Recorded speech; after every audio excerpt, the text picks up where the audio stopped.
Hello साथियों, नमस्कार। स्वागत है आपका अपने चैनल सक्सेस जंक्शन एक कदम सफलता की ओर में। और हम लेकर के आ गए हैं आपके लिए मध्य प्रदेश वन रक्षक एवं जेल विभाग 16 जून सेकंड शिफ्ट का एग्जाम एनालिसिस, जिसकी टाइमिंग है 12:30 से 2:30 बजे। ठीक है, आज के जो प्रश्न हैं वो हमें भेजे हैं दीपक कुशुमिया जी ने, छतरपुर के निवासी हैं और इनके 71 नंबर आए हैं। बहुत बहुत धन्यवाद, आपने बहुत सारे प्रश्न हमारे पास में भेजे हैं। तो चलिए शुरुआत करते हैं। एक एक प्रश्न के बारे में डिटेल में आपको जानकारी देंगे और बहुत से प्रश्न यहाँ पर रिपीट भी हुए हैं, इसीलिए हम आपसे कहते हैं पूरा एग्जाम एनालिसिस देखा कीजिए, हर एक वीडियो को गौर से देखा कीजिए, क्योंकि आगे बहुत ज़्यादा यहाँ पर आपके लिए हेल्पफुल साबित होने वाली है। आपका भी अगली किसी भी शिफ्ट में एग्जाम है तो आप अपने प्रश्नों को 7052547003 इस नंबर पर जरूर से जरूर सेंड कीजिएगा अपने नाम के साथ में। आइए शुरुआत करते हैं। वीडियो को अंत तक देखना, क्योंकि लास्ट में आपको टॉप 5 स्कोर भी बताने वाले हैं। इस शिफ्ट में टॉप 5 स्कोर क्या क्या रहा है, साथ ही साथ में टेलीग्राम चैनल के बारे में बताने वाले हैं, जहां पर हम आपको फ्री में स्टडी मटेरियल प्रोवाइड कराते हैं। तो चलिए शुरुआत करते हैं। आइए देखते हैं आज का पहला प्रश्न क्या है। तो आज का पहला प्रश्न है, इनमें से कौन सा मानव निर्मित पारिस्थितिकी तंत्र है, यानी कि ऐसा कौन सा पारिस्थितिकी तंत्र है जो मानव द्वारा निर्मित होता है। अगर आपको ऑप्शन में कृत्रिम झील दिया होगा तो कृत्रिम झील आंसर होगा, या फिर नदियां दी गई होंगी तो नदियां आपका आंसर हो जाएगा। ठीक है, चलिए कुछ जानकारी आपको देते हैं। देखिए, तो मानव निर्मित पारिस्थितिकी तंत्र कृत्रिम पारिस्थितिकी तंत्र है जो बने रहने के लिए मानव प्रयासों पर निर्भर है। ये ऐसा परिस्थिति तंत्र होता है जो मानव के द्वारा ही बनाया जाता है और मानव पर ही निर्भर रहता है। मानव ही इसको कभी भी समाप्त या फिर खराब कर सकता है। ठीक है, तो आगे देखते हैं इसका एग्जाम्पल। वे स्व विनियमन तंत्र से युक्त नहीं होते, यानी खुद में वो विनियमन नहीं कर सकते हैं। उदाहरण की बात करें तो आपके गांव हो गए, कस्बे हो गए, शहर हो गए, नदियां हो गई, बांध हो गए, बाग हो गए, उद्यान, झील और कृषि, ये सारे के सारे जो हैं वो आपका जो है मानव निर्मित पारिस्थितिकी तंत्र है। इनमें से ही कोई एक ऑप्शन आपके आंसर में दिया गया होगा। ठीक है, चलिए आगे बढ़ते हैं, देखते हैं अगला प्रश्न क्या है। औरंगजेब ने मिर्जा राजा की उपाधि किसे दी थी। सही आंसर हो जाएगा जय सिंह को और जसवंत सिंह को। दोनों लोगों को औरंगजेब ने मिर्जा राजा की उपाधि दी थी। चलिए इन दोनों लोगों के बारे में कुछ जानकारी आपको बता देते हैं। देखिए, तो मिर्जा राजा की उपाधि मुगल बादशाह ने दो सबसे बड़े रईसों जय सिंह और जसवंत सिंह को दी थी। महाराजा जय सिंह की बात करते हैं तो देखिए, महाराजा जय सिंह 15 जुलाई 1611 से 28 अगस्त 1667 तक इनका टाइमिंग रही है। मुगल साम्राज्य के एक वरिष्ठ जनरल, जिसे मिर्जा राजा कहते हैं, और एम्बर, बाद में जिसे जयपुर कहा जाता था, साम्राज्य के राजा थे। ठीक है, तो जयपुर साम्राज्य के ये राजा थे। ठीक है, उनके पूर्ववर्ती राजा भाऊ सिंह थे, जिन्होंने 1614 से 1621 तक शासन किया था। जसवंत सिंह राठौर की अगर हम बात करते हैं, इनको दूसरा जो है मिर्जा राजा की उपाधि दी गई थी। तो वर्तमान में भारतीय राज्य राजस्थान में मारवाड़ के ये महाराजा थे जसवंत सिंह राठौर, इनको जो है मिर्जा राजा की उपाधि दी गई थी। तो दो लोगों को औरंगजेब के द्वारा मिर्जा राजा की उपाधि दी गई थी। दोनों का नाम हमने आपको बता दिया है। जो आपके प्रश्न में पूछा गया होगा, जो आपके ऑप्शन में था, वही आपका आंसर हो जाएगा। मिर्जा राजा जयसिंह जो है ज्यादा फेमस है। ठीक है, चलिए, धातुओं की प्रकृति पूछी गई थी कि धातुएं कैसी होती हैं। ऑप्शन में दिया गया था धातुएं आघातवर्धनीय और तन्य होती हैं। ठीक है, तो चलिए पूरी जानकारी आपको देते हैं। देखिए, तो धातुएं तन्य होती हैं, अर्थात वह गुण जिसके कारण धातुओं को तार खींचे जा सकते हैं। यानी कि तन्य का मतलब होता है कितने तार आप बना सकते हैं। ठीक है ना, तो ज्यादा से ज्यादा तार बना सकते हैं तो वो ज्यादा से ज्यादा आपकी तन्य होती है। ठीक है, तो तार बनाने की प्रक्रिया को हम कह सकते हैं कि धातुएं तन्य होती हैं। ठीक है, धातुओं और जो अधातवर्धनीयता है, अधातवर्धनीयता ये भी धातुओं का एक गुण होता है, अधातवर्धनीयता। अर्थात जो आपकी धातुएं होती हैं वो अधातवर्धनीय और तन्य होती हैं। ये दोनों आपका सही हो जाएगा। ठीक है, तो अधातवर्धनी का अर्थ क्या होता है। देखिए, अघातवर्धनी का अर्थ होता है कि इन्हें हथौड़े से पीट पीट कर इनकी चादरें बनाई जा सकती हैं। अर्थात वह गुण जिस कारण धातुओं को पीट कर चादरें बनाई जाती हैं उसे अघातवर्धनीयता कहते हैं। और तन्य किसे कहते हैं, जिसकी आप तार बना सकते हैं उसे तन्यता कहते हैं। और धातुओं में ये दोनों गुण पाए जाते हैं। ठीक है, अगला प्रश्न है, 2022 वुमेन एशिया कप फाइनल में इंडिया ने किसे 8 विकेट से हरा दिया था। तो श्रीलंका को इंडिया ने वुमेन एशिया कप में 8 विकेट से हरा करके एशिया कप अपने नाम किया था। देखिए, तो महिला एशिया कप 2022 का फाइनल मुकाबला भारत और श्रीलंका के बीच में खेला गया। इसमें टीम इंडिया ने श्रीलंका टीम को 8 विकेट से बुरी तरह हराया और जो है एशिया कप अपने नाम कर लिया था। ठीक है, चलिए आगे बढ़ते हैं। अगला प्रश्न, संघ लोक सेवा आयोग का वर्णन भारतीय संविधान के किस भाग में किया गया है। यह प्रश्न परसों भी आया था, तब हमने भाग और अनुच्छेद दोनों आपको बता दिए थे। आइए देख लेते हैं। बहुत से प्रश्न यहाँ पर रिपीट हो रहे हैं, इसलिए आपसे कहते हैं कि 25 मई से लेकर के अब तक की जो हमने वीडियो बनाई है उसको आप जरूर देख करके जाना। आप सर्च कर लेना all shift exam analysis bye success junction, तो वो वीडियो आपके सामने आ जाएगी, उसको जरूर देख करके जाना। इसके अलावा उस वीडियो को हम इस वीडियो के लास्ट में यहीं पर टैग कर देंगे, तो जैसे ही वीडियो खत्म होगी आपको यहीं पर वो वीडियो मिल जाएगी। अब तक 79 प्रश्न उस वीडियो से रिपीट हो चुके हैं, 79 प्रश्न, तो आपके लिए बहुत महत्वपूर्ण है। ठीक है, तो वीडियो के अंत में यहाँ पर आपको मिल जाएगी, आप क्लिक करके यहाँ से भी डायरेक्ट देख सकते हैं।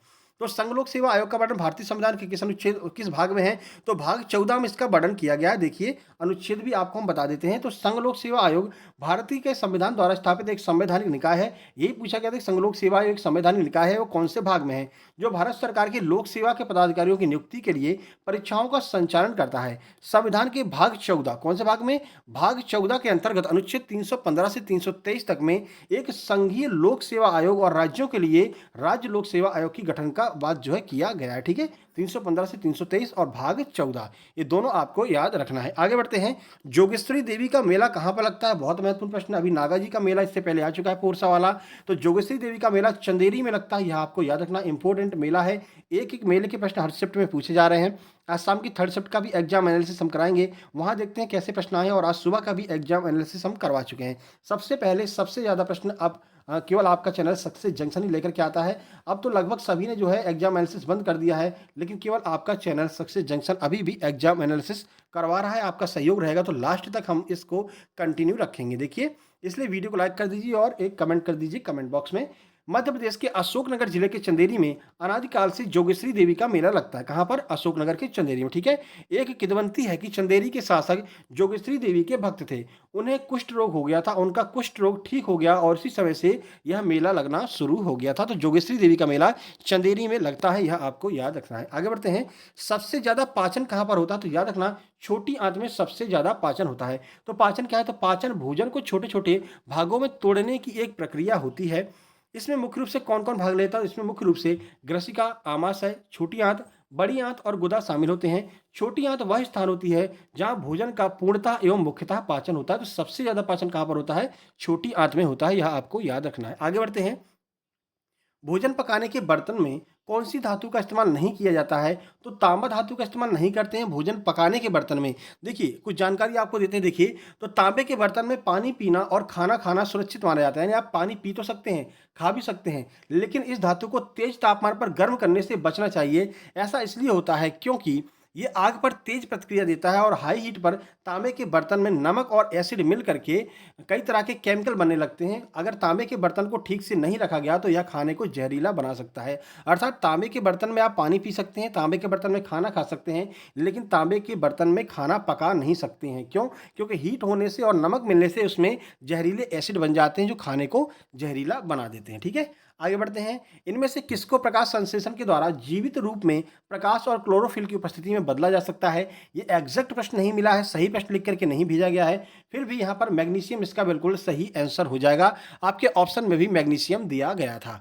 आगे बढ़ते हैं। कौन सा जानवर अपने शरीर के 1/3 भाग के 1/3 पानी को निकाल सकता है? सही आंसर आपका ऊंट हो जाएगा। ऐसा एक ऑप्शन मात्र ऊंट ही दिया गया था, बाकी के जो है आपके तिलचट्टा दिया हुआ था और ये आपका छिपकली वगैरह दिया हुआ था, तो इनका पानी से कोई रिलेशन नहीं है। ऊंट जो है वो 1/3 भाग पानी को जो कंटेन कर सकता है। ऊंट से रिलेटेड एक और फैक्ट बता दें, ऊंट 10 मिनट में अपने शरीर के वजन का 1/3 पानी पी सकता है, और इसको जो है जो अन्य स्तनधारी हैं वो ऐसा नहीं कर सकते हैं, लेकिन ऊंट ऐसा कर सकता है। और ऊंट इस पानी को बाद के लिए कंटेन करके रखता है, जब उसे बाद में प्यास लगती है तो वो इस पानी का यूज करता है। ठीक है, देखिए जादूनामा किताब किससे संबंधित है? सही आंसर हो जाएगा आपका जावेद अख्तर से संबंधित है। जादूनामा किताब जावेद अख्तर की जीवनी है। इसे लिखा किसने है? आइए देख लेते हैं।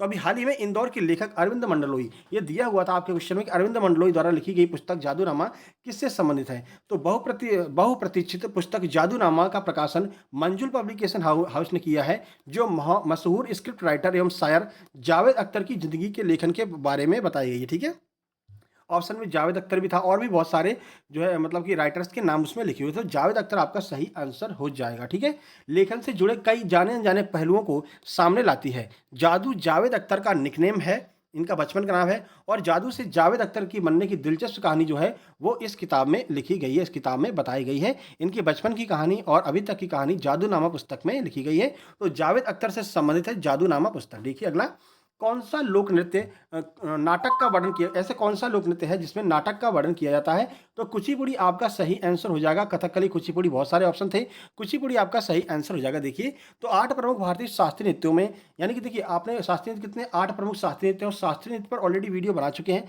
आप सर्च कर सकते हैं शास्त्रीय नृत्य बाई सक्सेस जंक्शन, वो वीडियो आप देख करके जाना, वो भी आपको फायदा करेगा।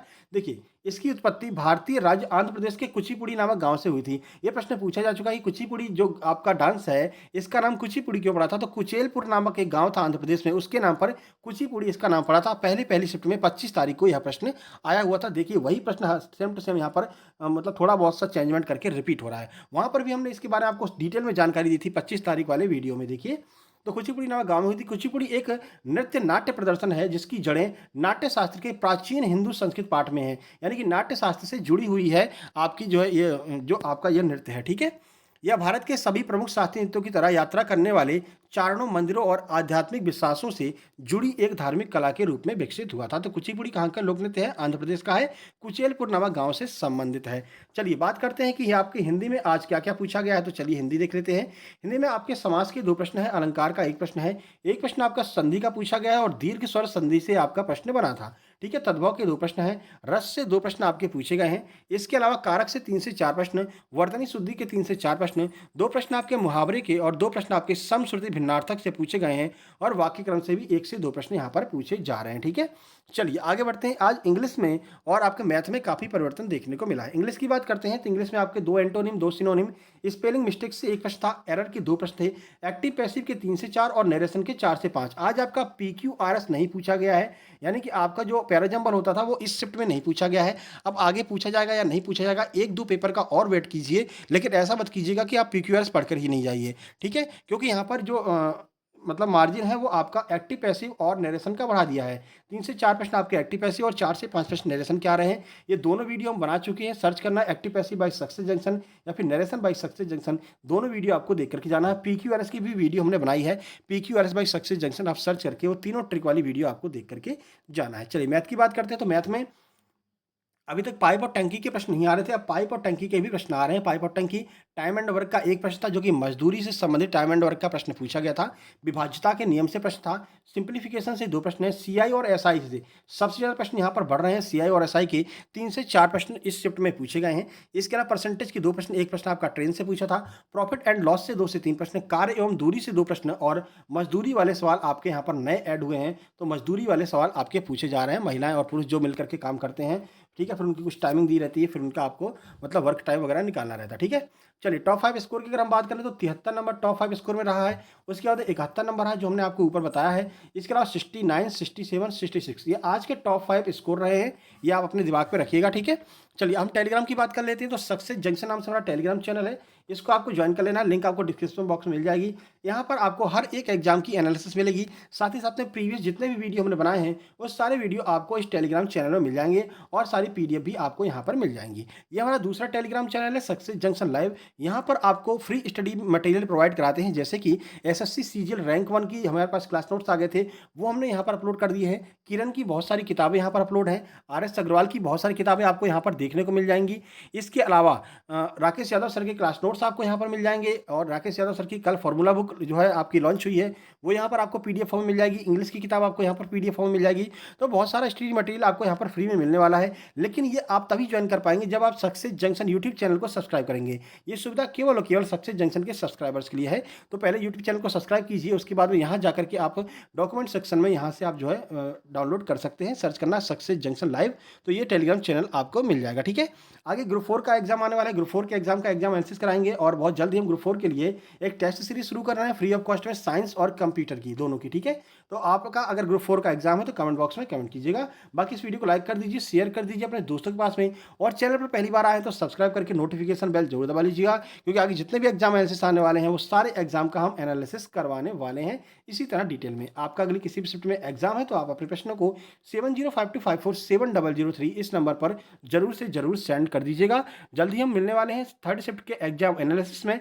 2 घंटे के बाद यानी कि 6:30 बजे आपका एग्जाम खत्म होता है, 8:30 बजे आपका एग्जाम एनालिसिस आ जाता है। ठीक है, ये इतनी तेजी केवल सक्सेस जंक्शन यूट्यूब चैनल पर ही आपको देखने को मिलेगी और कहीं पर आपको नहीं मिलेगी। बाद में ये लोग मतलब बहुत सारे लोग ऐसे हैं जो इसी चैनल का देख करके इसी चैनल के प्रश्न को बाद में भी अपलोड कर देंगे। ठीक है, तो चलिए मिलते हैं थर्ड शिफ्ट के एग्जाम एनालिसिस में, तब तक के लिए नमस्कार, धन्यवाद।